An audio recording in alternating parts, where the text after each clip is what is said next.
Okay, everyone, welcome to the Mark Proberg CPA podcast.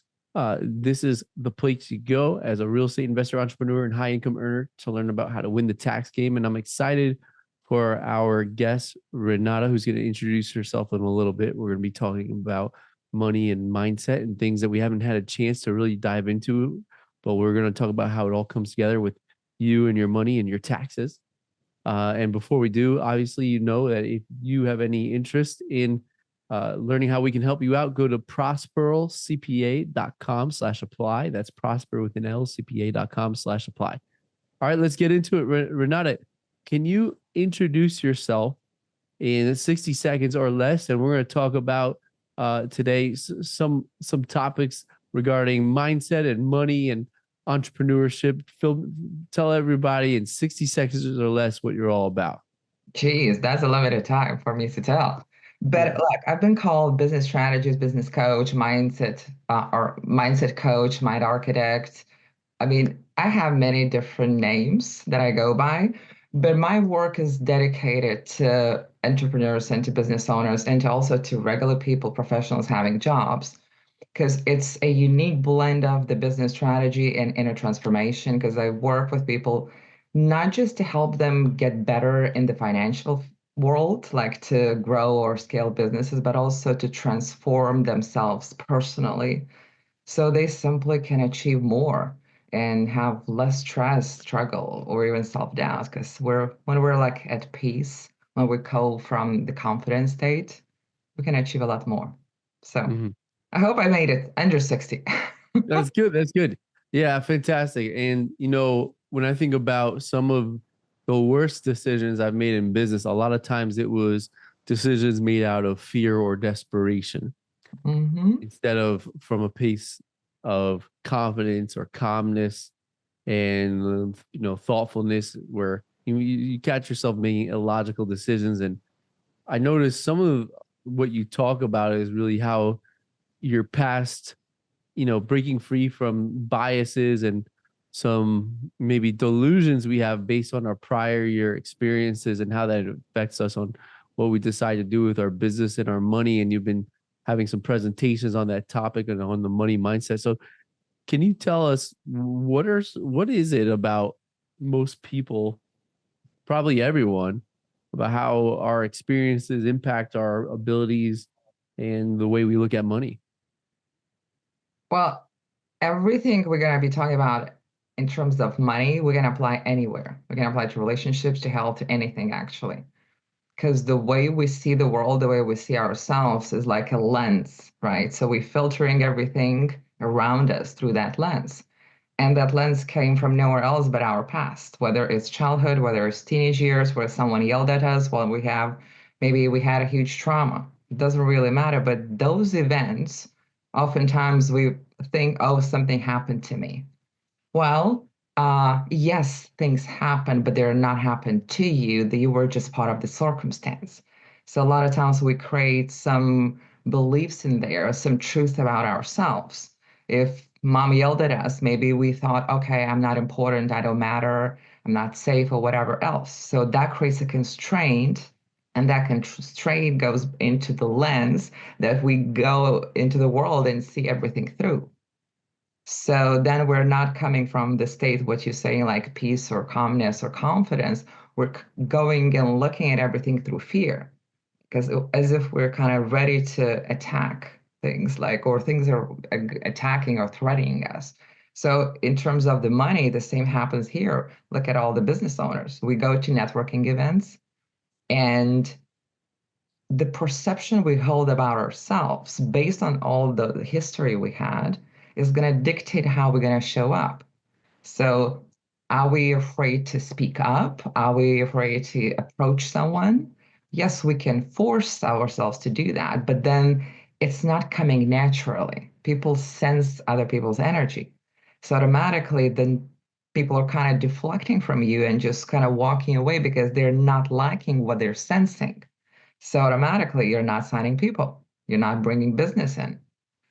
So, I hope that gets us on the path what you're asking.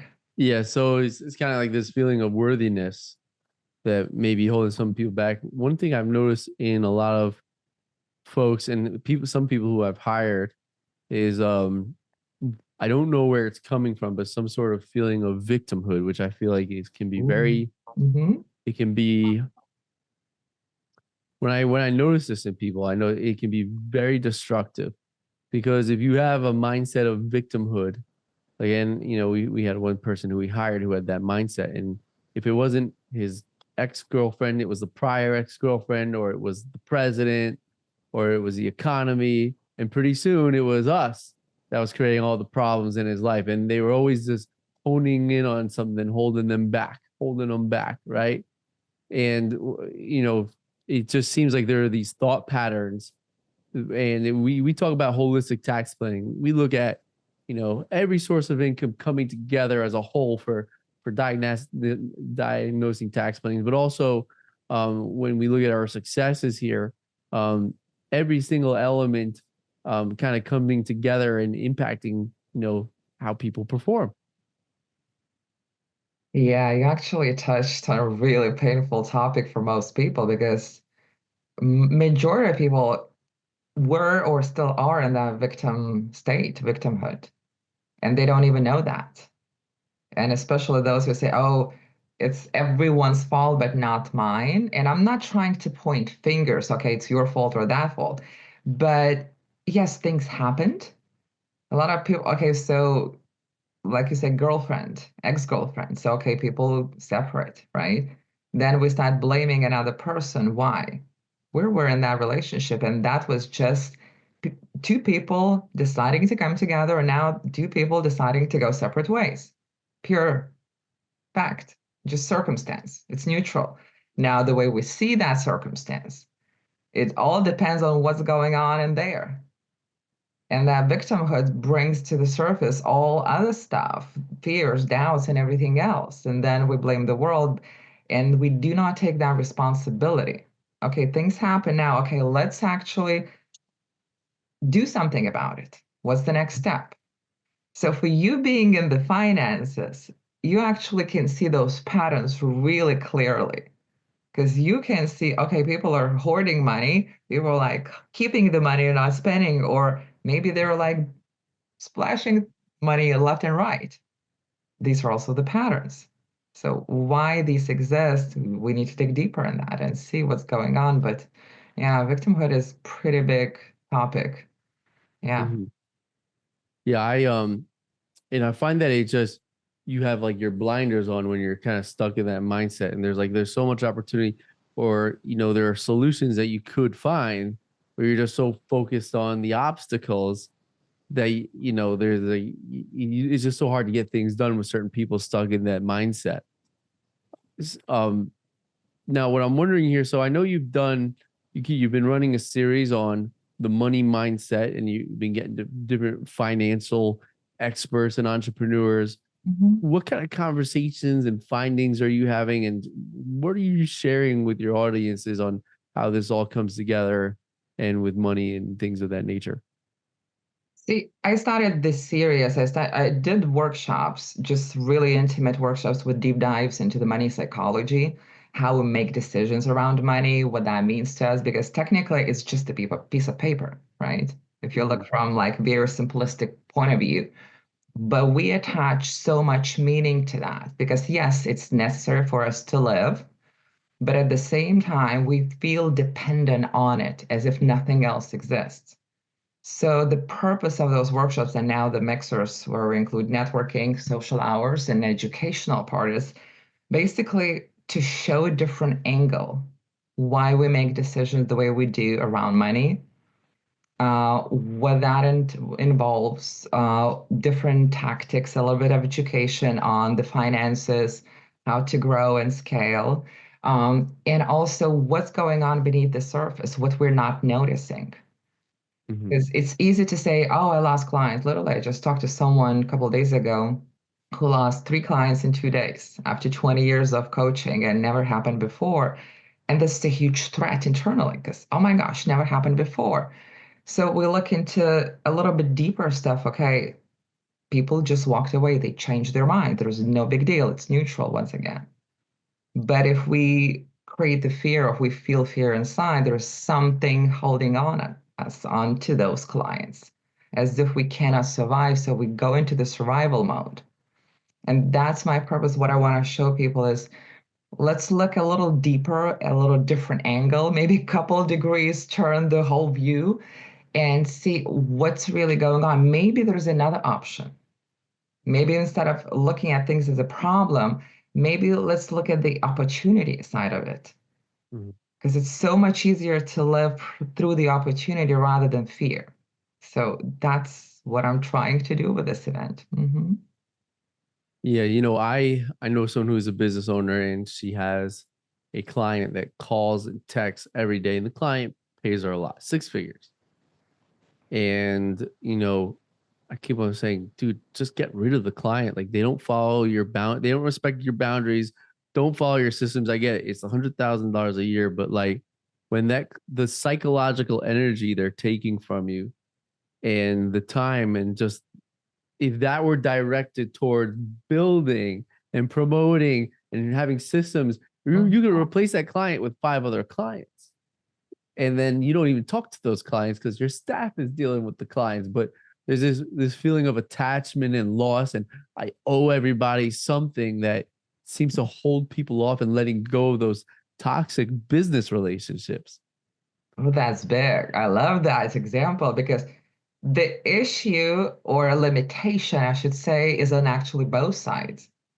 And that's what I'm looking at is a kind of codependent relationship in a sense. One is afraid to say no because of why? There's some sort of fear. Oh, I'm gonna not survive. We always go into survival mode. And Mm-hmm. the other one is too attached because again, something's making that person attach. So curious what's going on there. Yeah, and I think that it's very common, and we have a lot of CPAs that listen to this podcast as well. And I think it's very common in our profession to feel like we have a lot of codependent relationships. So if like the client will give the CPA, the client sends cookies every year and introduces them to their family. And they've known the client for so long, or the client has becomes unsuccessful. They feel so obligated to to drop the prices to the bare minimum and work nights and weekends for that client and sacrifice their well-being because they feel like they have to please. They're so um and this is probably other professions as well, but I find this very prevalent in our profession is so much people pleasing to the point that you're just running yourself into the ground. It's interesting when you mention prices because I worked with so many business owners raising prices, and that creates such fear, like even like tension, like I cannot even breathe. So automatically, to what comes to my mind is self-worth. Because if you're not worth, if you don't feel like people are gonna pay you money for the work that you do, you're just simply not valuing your work. Mm-hmm. So it's about fear also being rejected. What if they say no? What if they walk away? What am I gonna do? I cannot pay the mortgage. I cannot survive. I cannot pay my employees, whatever else. So there's always a reason why we behave the way we do. So I hope it, by the way, it's not just CPAs. I see it Yeah. across many, many different industries. Oh, I'm sure. So especially if people are coming from starting the businesses, yeah, you need to build the value, you need to build credibility from that standpoint. But at the same time, it's like, okay, so let's look at the price. I remember I worked with graphic designer. Um, she started charging probably $30 an hour. I'm like, you're crazy. Let's just Wow. double the prices. So we had to go gradually to kind of reduce that threat a little bit, that perceived threat. And now she's charging 130. So I'm like, okay, so we're way on the way up. Yeah, I realized at one point that in order to perform as we perform, we had to raise prices significantly. And I struggled a lot with that, right? Like, because you want to make everyone happy. I mean, you really care about the people you serve. Mhm. And then I changed my mindset and I just said, hey, you know what? If we don't get at least a certain amount of complaints, we're not doing our job right. And I just said, hey, that's like if you're not getting any complaints at all when you raise prices, then you're messing up, because it's just our profession is just undercharging like crazy. Now we're kind of in a new place now where we're actually offering lower price options where it's done with you, and it's like really Mhm. exciting. We have courses and open calls where we can do things really effectively and efficiently for a really low price now. But it came to the point where I was just like, you know, when I looked at our pricing, it just became down to simple mathematics. When once you have payroll and 7 figures of payroll, the topic of pricing becomes a little more quantifiable with these folks. Yeah, but at the same time, whenever we raise prices, we need to make sure there's value behind that. Yeah. So you can't just slap the price and, oh, I'm going to charge $100,000. Sure, you can, but will the person or company or whoever you work with get the value paying that? So if you can justify that and you still cannot do that, then there's something else going on that you need to take a look at. That's all. So I'm Yeah. really proud that you're actually raising them, not decreasing. Yeah, well, what we found is when we raised our prices, we were allowed to retain our staff, recruit more staff. Mhm. We lost clients, which allowed us to give more attention to the people suitable for our company, and also gave me more time to develop more strategies and more resources. Like we did a hiring your family workshop, and then we're going to do case studies and like really get everybody to hire their kids where it makes sense. Like really give them the Yeah. resources to take action, medical related tax strategies, diving deep into these things. And like the only reason we're able to do it is because we raised prices, so we have the resources to get better, and we're not just chasing down 1098s, chugging coffee and plugging data in. There isn't anything wrong with that, but it's just different perspective, different business model. Oh, absolutely. So, um, what we see here is, with a lot of things, we have these things that. So basically, what you're saying here is we have things that are controlling us, and we don't even know it's controlling us based on our past experiences, right? Yeah. Hmm. I find with money, I'm curious what your thoughts are here. So there's like the profit. Have you ever heard of profit first? I have. Hmm. Yeah. So essentially, it's putting money into different buckets so you fix your profit. So you pay yourself first. Hmm. But I kind of like to live a little bit on the edge. I like to invest in the best resources, the best coaching, because I'm always of this mindset of, you know, I'll I'll take a cut from my profit so I can have access to the best knowledge and ideas to grow as fast as possible, and then the profit will come in the back end. That's kind Hmm. of been my mindset. And now I'm starting to second guess that. Like maybe I'm being a little illogical and reckless here with You my think so? spending, because our profit margins should be a lot better than they should, although we have these amazing resources and coaches and everything. What do you think might be going on in my head and money mindset? You sure you want to dive in there? Yeah, I'm totally fine with it. Okay, so let me ask you something. When you say want to be the best, I want to hire the best, I want to learn from the best, what is the actual end result that you're looking for? What do you want Well, to get out of it? I really want us to have just our overall goal is we want to hit 10 million in revenue within by I believe 2024. I'm sorry, Why? 2034. Because I think it would be cool.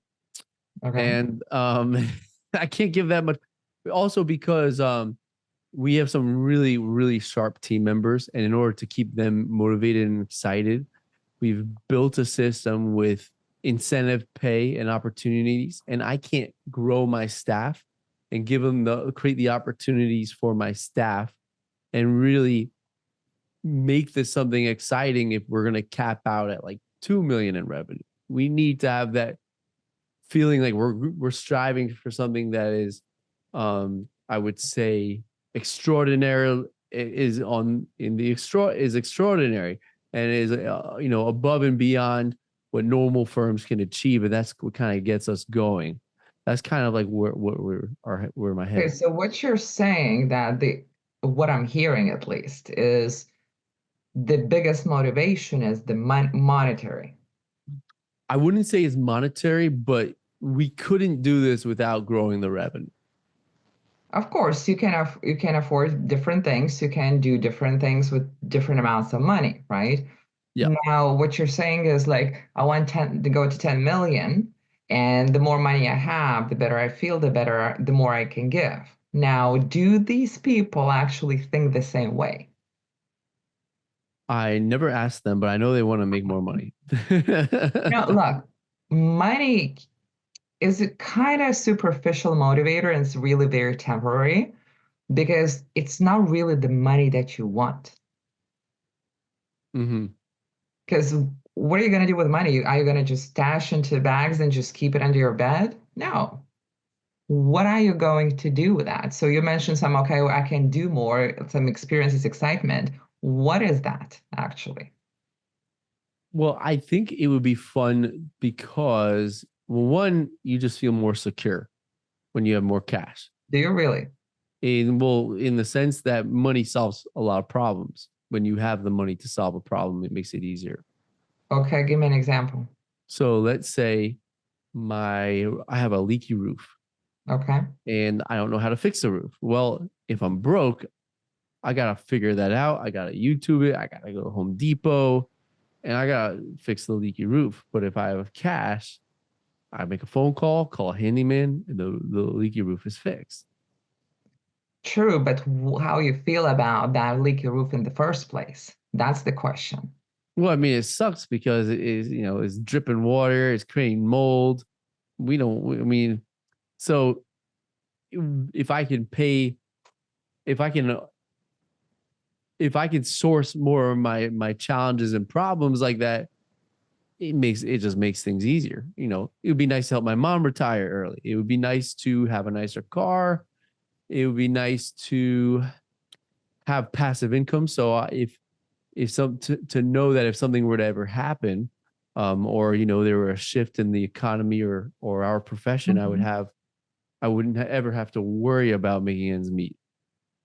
Yeah, my only concern here is yes, money can help us solve some things, right? To make things happen, like go faster, more efficient, like roof fixing, right? You can make $200 million. You can make more than that. But if the driving force is some sort of inadequacy or limitation inside, it's never going to be enough money to fill that void. So my question to you is, when you're building this company, are you coming more from I have to make things this done, like things have to go through, and that 10 million has to come, or I'm coming purely, strictly from the place of creation? Hmm. That this is I'm excited for other people, or more from like this must be done no matter what. Hmm. So when we have an EOS coach, and Hmm. we have to set target points, and we had to set some sort of financial target point. Right? So that's why when I said I came up with the number 10 million in 10 years, and also to have staff earn seven figures, to have staff members that I could pay seven figures within those 10 years. And to me, the idea of being able to create those opportunities for other people is exciting. So I Yeah. think that is cool. And at least it gives me something to think about. Hmm. But I'm cool making a lot less in our business than 10 million as long as the profit's good. The profit is, you can make 10 million and be going bankrupt. So certainly the revenue goal is is only one a part of the equation here. So, There's nothing, absolutely nothing wrong with the goals. Nothing wrong with $10 million. It's just the way we try to get to that goal is what matters most. Because you can be pushing, you can be forcing, you can try to be the best in everything, and that's exhausting. My only question is always at what cost we're trying to achieve some things, because the cost will be associated with everything, with our health, relationships, the same business relationships at work with employees.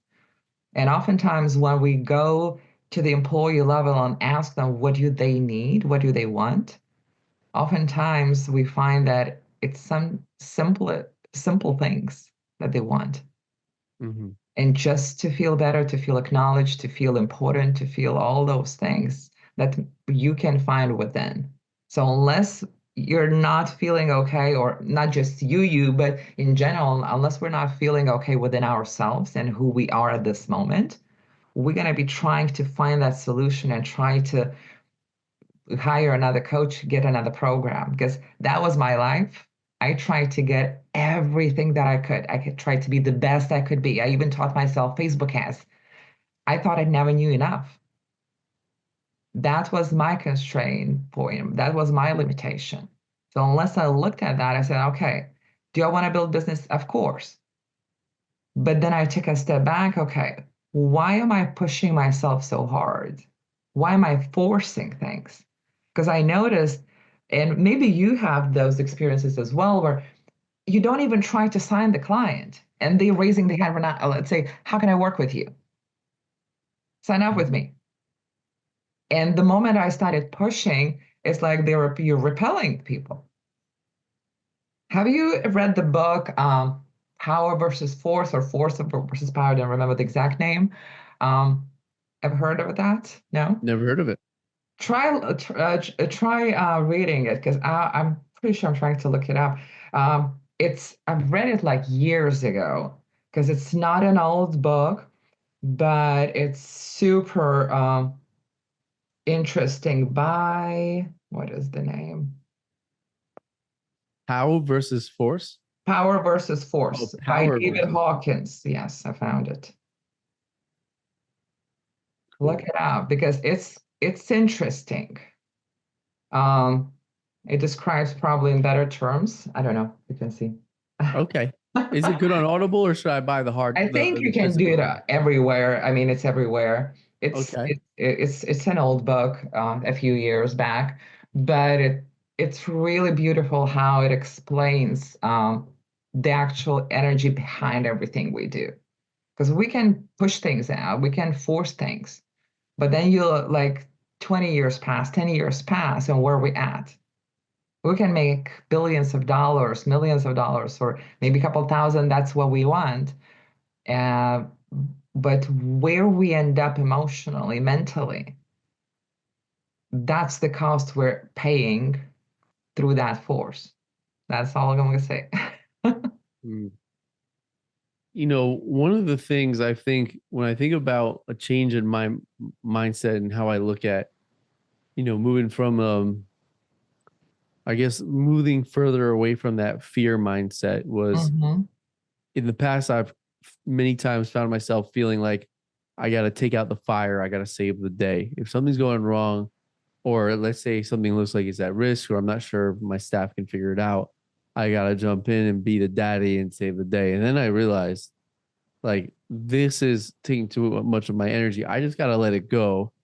And instead of taking out fire, if something goes wrong, it goes wrong. And my staff, who is very, and we have wonderful staff, they'll figure out and they'll learn and they'll be better. And they want to see things through. So it's been like a very, it's been, I've noticed a shift in our focus. So now I'm assigning the accountability. If they need guidance, I'll give it to them, but it's pretty much just letting go, just letting Oh, go of that's these huge. things. No, I'm like, I so applaud you for that, because this is huge. Yeah. Because because I look at it as a control. And when we're trying to control things, we're kind of afraid that something not so great is going to happen, right? But when you let go and just allow people to make mistakes, because nothing wrong with making mistakes, we learn from them, right? So I love that you actually implemented that. That probably was a huge shift. Oh yeah, I mean, and this year has been probably operationally, it's been the best year we've ever had where we're not chugging coffee in April. Like our staff has been able to take time off and go on vacation. Wow. And because I was able to let things go, I was Mhm. able to focus on our systems and operations to create an environment where the staff could effectively navigate tax season without killing themselves and overstressing. We were able to make all these adjustments and changes in communication to allow for it. So it's just been a slight shift, like in mindset, that allowed us to make some smaller adjustments here, which I would have just totally poof, if I was too busy taking out Yeah. fires and holding everyone's hands, I would have never been able to see those things. And because of that, it's just been a really great feeling this year to see that our staff is able to enjoy their life outside of work because of the environment we created, which has been fantastic. I love this. I love this because you, at one point, you probably put on the responsibility that you have to take care of everything. Oh yeah. You have to be in control of everything. But the moment you let go, that exhaustion, that force is kind of not there anymore. It's even better, like easier to breathe probably at work. Oh yeah. I mean, it's been a great year for everyone this year. That's amazing. We and I imagine you see this in a lot of entrepreneurs where they have to control everything. They got to be everywhere. And Yeah. in our profession around tax season, we always hear one or two tax accounting firm owners just die of heart attacks. They can't handle the stress Oh. because of all, they just put too much on their shoulders. Yeah, because once again, we cannot say no for whatever reason. Mm-hmm. And you heard me speak, so I don't remember if I kind of was breaking things down at that event. But when you look closer. Okay, so okay, we're setting boundaries with someone. We're literally saying no, one word with two letters. It literally means nothing. So it's like a warm air that we're saying out loud, and we're afraid of saying that word for whatever reason. It's ridiculous when you look down from a different angle. Mm-hmm. So yeah, I see a lot of people still doing that, and I'm not talking about like blaming or making the fault or any on of for that matter, but it's just like we need to stop sometimes and just reflect on what exactly we're doing and what's going on, because Mm-hmm. then we get sick, we some things start happening because it's just simple physics. If we're running in the low energy and we cannot say no, or we push ourselves into the back seat instead of in the being in driver's seat, our health determined also kind of goes down with that. So what? We're going to doctors and spending even more money on that instead of just looking and just cleaning things up, cleaning that closet internally. What do you think? So we talk a lot about risk when we talk Yeah. about money and investing decisions, and there's a spectrum of risk that dictate a lot of our financial decisions, whether you want to deploy it into an oil and gas investment, or you want to do a more conservative, or you want to put money into ETFs or whatever it is. What do you think are some maybe challenges or instances on how people's misperceptions and biases and maybe delusions they have that impact those decisions when assessing risk and where to deploy their cash and their savings and things like that? I'll tell you, it's not just about investments, it's everywhere you look in life. The moment we're afraid or have like this low tolerance of risk is because we think we're not going to be okay. Simple as that. Because our mind starts creating the threat that something bad will happen because possibly we already had something bad happening in the past. It doesn't have to be the same thing. It could be just a feeling of that. But your mind's just going to create a story that something's going to happen. So with investments, right? Unless you accept the possibility that market can go up or down, but eventually it evens out, right? Mm-hmm. And you will be okay at the end of the road. You're always going to be in the constant survival mode, basically fight or flight. That's where you see people start freaking out when the market drops, especially now, like a couple of weeks ago. I can bet there were those who started selling right away, not because of some different strategy, but because of the fear. What's going to be down the road? I noticed that a lot, and I think that the news outlets like to capitalize on that, like the Mhm. hysteria where oh, Trump's creating tariffs, everybody run for the hills. we're all doomed. The market goes crazy and everybody overreacts to these things. And it's like everybody's like so overreactive to these things in the news or what they hear, and they start making irrational decisions because of it. It appears. Look, I'm not saying you gotta be ignorant to what's happening around you, but you also have to realize that fear is created for a reason. What do we do when we're fearful? We try to hide, we try to make some irrational decisions. I'm not into politics. I'm not even going into those topics. I stay away from the news. I just check the headlines when I need to. But at the same time, it's the conditioning. Look what happened in pandemic. So it's the same thing. I was actually really happy. People are gonna call me crazy, and they are calling me crazy. But the thing is that let's say these times like now or pandemic time, it was the perfect circumstance to look into what's not working and fix that. Mm-hmm. It's like everywhere. The moment you feel like anxious, fearful, or whatever, and you think that those circumstances are actually creating the problem, I say you don't know. I mean, the problem is not where we think it is, because then we collapse what we think, what we believe in, our own perception, the view of the world with the circumstance, where again, circumstances are just neutral, they just are. But with the meaning we attach to every word, the Trump or someone else, we're filtering through the same lens. So it's just like a lot of layers, a lot of cleanup to do. That's all it is. So let's say, you have a bad month or you're having a bad year and Mm-hmm. things are looking bleak in the business and you start having this anxiety and it's really hurting your chest and you're looking at your bank account. You're like, what the heck is this? What were some things that you should be doing internally to look at this and have, to think clearly through this and overcome maybe some psychological challenges in these circumstances? I would look in the mirror because you're the only one who's experiencing that anxiety. Yes, money comes and goes. I get it. I may not like it. I may not agree with certain things. I'm not talking about that part. And life will happen all the time. The tree can fall on the roof, right?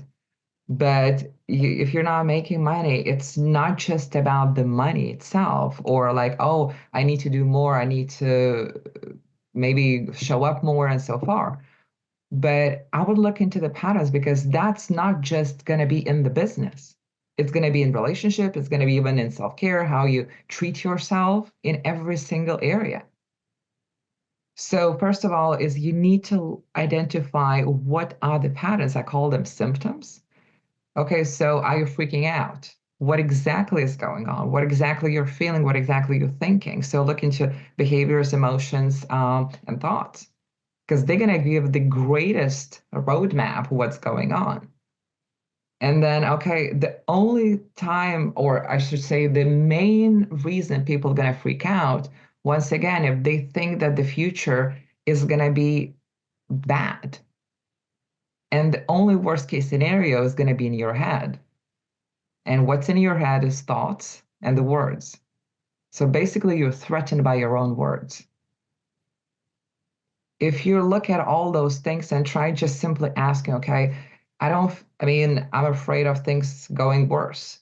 Ask yourself when in your past things were going not the way you wanted. Because I can guarantee there will be some circumstances where you had the similar version of what you're experiencing right now. So I'm not for medications unless they're truly necessary and you have to control your nervous system because you can kind of mitigate the anxiety literally within seconds or minutes. So figure out where it's coming from, what's really going on, and then work with someone or just use some tools to neutralize those things. So it's really simple path. It just takes a little bit of braveness to look in the mirror, okay, in your past and what's going on, and just do a little bit of work. That's it. Mm-hmm. Make sense? Yeah, absolutely. what do you think? What I'm curious is, so with the conversations that you have, and I know you have a lot of you have some programs and resources and courses. When you look back at your, what you do, what do you think is the overall impact you're trying to, can you tell me some stories and also tell me about like the overall impact that we can have here when we consider these concepts? So the moment you start changing yourself, and I'm not saying that you can change the identity who you truly are, but I'm talking about the dropping all those layers that you put on through the years with all the circumstances that happen in your life. If you can shed those layers and just become naturally confident, because a lot of people try, oh, I want to be confident, and because then I will be able to go into the world and do some good or just speak to someone and make the business grow, whatever.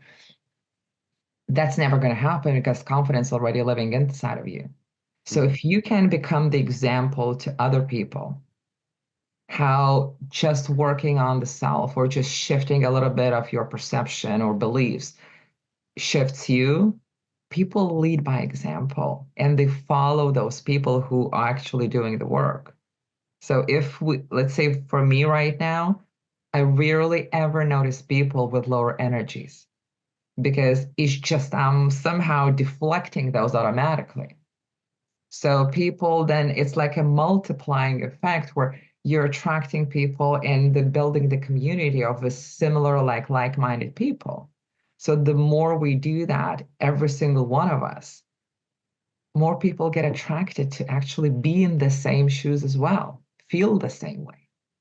So the impact that you're talking about, for me at least, is let's all get on that train because it's so much easier to build what we're building and inspire others and just help even more people because we're at whatever peaceful state, whatever you want to call calm, peace, relax, right? Rather than, oh my God, I'm freaking out all the time. People don't care about that. So my purpose is just to impact more people in terms of let's grow together, but not from the fear, but from like pure creativity, from that drive that's inspiring You